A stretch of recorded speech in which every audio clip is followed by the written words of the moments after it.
In this quick video, I am going to show you how you can use Siri to perform calculations on iPhone and iPad. Actually, Siri can perform all arithmetic calculations and exponential calculations also. Let's see how you can do that. First thing, you need the internet connection. So make cover of that. Then just open settings and scroll down and open Siri and search.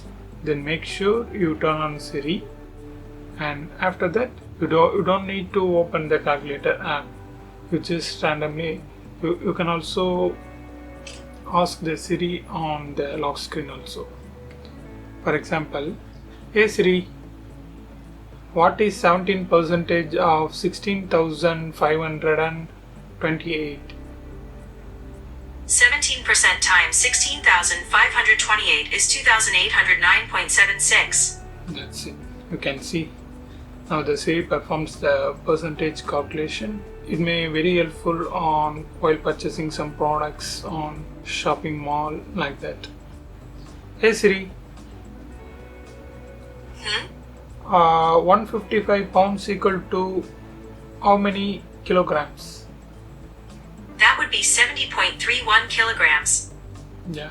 You can also perform the conversion calculation also.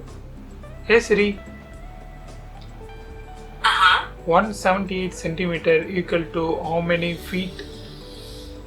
The answer is 5.84 feet. Yeah.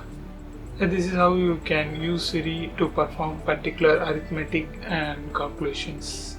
I hope this video helps you. If it really helps, means leave a like and share this video with your friends and neighbors. Thanks for watching.